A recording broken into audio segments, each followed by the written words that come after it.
ಕಾರ್ಯಕ್ರಮಕ್ಕೆ ಎಲ್ಲಾರು ಹೋದ್ರ ನಮ್ಮನ್ನ ದಪ್ತರಿ ಅಂತಕ್ಕಂತ ಮಾತನ್ನ ಹೇಳಿದ್ರು. ನಮ್ಮನ್ನು ಒಳ ಕರಿತಿದಿಲ್ಲ ಅಂತಕ್ಕಂತ ಮಾತನ್ನ ಹೇಳಿದ್ರು. ನಮ್ಮನ್ನು ಚೆನ್ನಾಗಿ ನೋಡ್ತಾ ಇಲ್ಲ ಅಂತಕ್ಕಂತ ಮಾತನ್ನ ಹೇಳಿದ್ರು.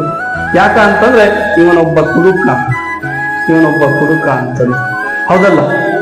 ಮಕ್ಕಳು ಸಹ ನಮ್ಮನ್ನೇನಪ್ಪಾ ಅಂತಂದ್ರ ಒಂದು ತರದಿಂದ ನೋಡ್ತಿದ್ರು. ಹೆಂಡತಿ ಮಕ್ಕಳು ಸಹ ಒಂದು ತರದಿಂದ ನೋಡ್ತಿದ್ರು. ಬಂಧು ಬಾಂಧವರು ಒಂದು ತರದಿಂದ ನಮ್ಮನ್ನು ನೋಡ್ತಿದ್ರು. ನಮ್ಮನ್ನು ನೋಡುವಂತ ದೃಷ್ಟಿನೇ ಬೇರೆ ಇತ್ತು ಅಂತಕ್ಕಂತ ಮಾತನ್ನ ನಿಮ್ಮ ಅನಿಸಿಕೆಗಳಲ್ಲಿ ನೀವು ವ್ಯಕ್ತಪಡಿಸಿರುವಂತದ್ದು ನಾನು ಕಂಡಿದ್ದೀನಿ.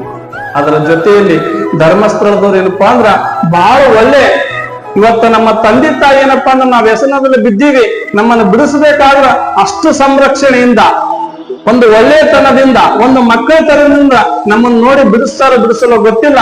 ಆದ್ರೆ ಧರ್ಮಸ್ಥಳ ಸಂಸ್ಥೆ ಏನಪ್ಪಾ ಅಂದ್ರ ನಮ್ಮ ಮಕ್ಕಳಕ್ಕಿನ್ನ, ನಮ್ಮ ತಾಯಿ ತಂದೆಕಿನ್ನ, ನಮ್ಮ ಬಂಧು ಬಳಗಕ್ಕಿನ್ನ ಏನಪ್ಪಾ ಅಂದ್ರೆ ನಮ್ಗೆ ಹೆಚ್ಚಿಗೆ ನೋಡ್ಕೊಂಡು ನಮ್ಮನ್ನು ಕುಡಿತದಿಂದ ಹೊರತನ್ನುವಂತಹ ಕೆಲಸ ಧರ್ಮಸ್ಥಳ ಸಂಸ್ಥೆ ಮಾಡಿದೆ ಅಂತಕ್ಕಂಥ ಮಾತನ್ನ ನಾವಿವತ್ತ ಹೆಮ್ಮೆಯಿಂದ ಹೇಳಬೇಕಾಗ್ತದೆ.